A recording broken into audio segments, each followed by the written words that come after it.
Hello,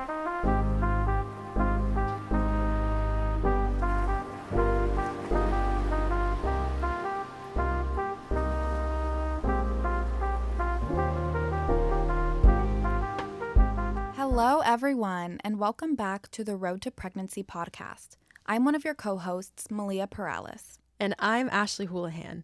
Thank you for being here and tuning into our first full episode. Today, we're going to give you a general overview of pregnancy. That's right, we're going to talk a little bit about preconception, that is, before even getting pregnant, as well as walk you through the 3 trimesters and what typically happens in each.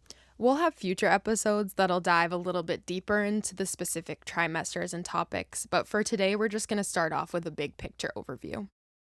So in order to talk about pregnancy, first we need to talk a little bit about something that most people with uteruses start experiencing sometime between ages 12 and 14, the menstrual cycle. The first day of your period is going to mark day 1 of your cycle, and a typical cycle is going to last around 28 days, but a lot of women have longer ones or shorter sometimes. During your period, the blood that you're seeing is actually the shedding of the lining of your uterus. Your body is getting rid of its lining and starting to build a fresh one, just in case it needs to support a pregnancy that cycle. And then around day 14 of your cycle, which is about the midpoint, your body's going to release 1 egg from your ovary into the fallopian tube. And this is a process that's called ovulation. The egg then travels down toward the uterus. And if there's sperm present in the uterus, which is typically introduced through vaginal sex with a biological male, that sperm can fertilize the egg. And interesting enough, sperm can actually stay in the uterus for up to 6 days, whereas an egg is going to last for around a day after ovulation. That's why timing matters if you're trying to get pregnant. But it's also why pregnancy can still happen outside of that perfect window, because the sperm can survive in the uterus for almost a week before the egg has been released from the ovary. And so if you're trying to avoid pregnancy, it's important to use protection or a form of birth control during all phases of your cycle. And if you're trying to get pregnant, then aiming for the time of your ovulation is going to help give you the best chance. And once that egg is fertilized, it needs to implant into the uterine lining, which is the lining inside of your uterus. And there it's going to stick, and your body will begin producing hormones to help support the growth of your baby. So, what happens after that?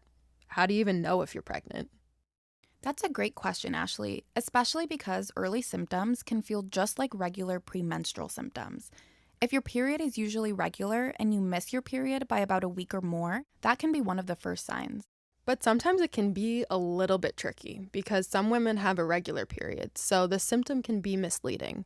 But another common sign of early pregnancy is tender or swollen breasts, and the reason that this happens is actually because of those hormonal changes that I mentioned earlier. And these hormonal changes are also associated with feelings of exhaustion, sickness, and heightened emotions, which are also common signs of early pregnancy. You might also notice more frequent urination. That's because your body starts to make more blood when you're pregnant to support both you and the baby, and that extra fluid ends up in your bladder. There are even more subtle signs, like being super sensitive to smells, having food cravings or aversions, having constipation, or some people can even experience some light bleeding, and that light bleeding happens because the egg is implanting in the wall of your uterus.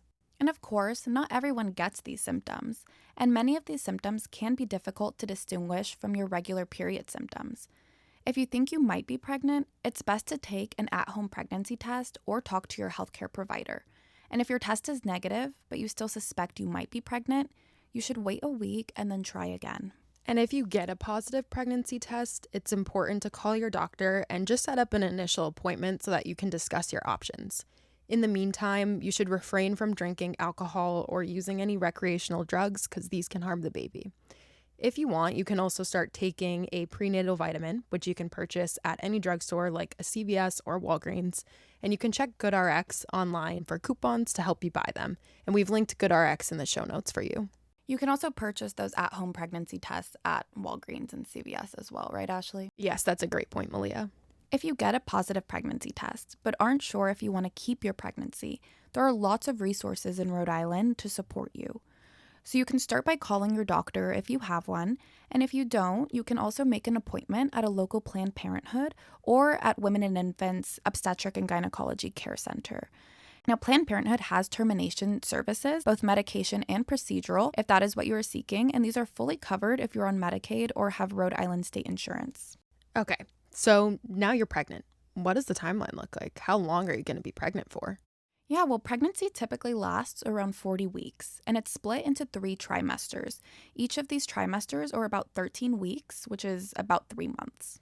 The first trimester can be tough. It comes with a lot of symptoms such as fatigue, nausea, mood swings, and it's also a big time of hormonal changes and major developments for your baby. Now, the second trimester is often a little easier for many people.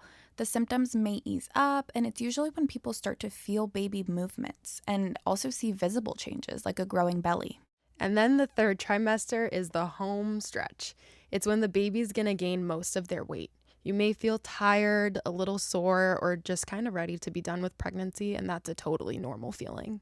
And we'll definitely be breaking down each trimester in detail in future episodes. All right, so now let's talk a little bit about when babies are born. A full-term pregnancy is when the baby is born between 39 weeks 0 days and 40 weeks 6 days. And if the baby comes a little earlier, between 37 weeks 0 days and 38 weeks 6 days, that's called early term. If the baby's born before 37 weeks, that's considered preterm. Babies born preterm or even early term can have more health risks than babies born at full term. And that's why prenatal care is so important, because it helps track how you and the baby are doing and catch signs of preterm labor early on. So what happens after the baby is born?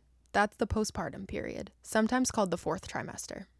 Postpartum is the period after delivery of the baby when the mother's body is returning to the non-pregnant state. Now, this period is composed of numerous changes, both physical and mental, and this includes a large hormone drop, rapid uterine contraction, and lactation and milk secretion, to name a few. It can be a really happy time. Your baby is here, you're celebrating, you're excited, and you're done being pregnant. But it can also be a really tough one because of those changes that happen to your body. And sometimes a lot of people don't expect that. We're going to have future episodes that dive deeper into postpartum mental health, physical recovery, and how to build your support system. So today, Ashley and I covered a full overview, how pregnancy happens, early signs to look out for, what to expect each trimester, and what happens after birth. In upcoming episodes, we'll be breaking down each part of the journey more deeply, from nutrition and exercise to preparing for labor and understanding postpartum care. Remember, you can find this podcast on Spotify, Apple Podcasts, and YouTube, and there's also a Spanish version for those who prefer it. Also, take a look at the show notes with links to resources mentioned in this episode. And don't forget to follow us on Instagram at Rhode to Pregnancy for updates, helpful tips, and more. You can reach out to us if you have any specific topics or questions you want us to discuss. Thanks for joining us on this first step in your road to pregnancy. See you next time.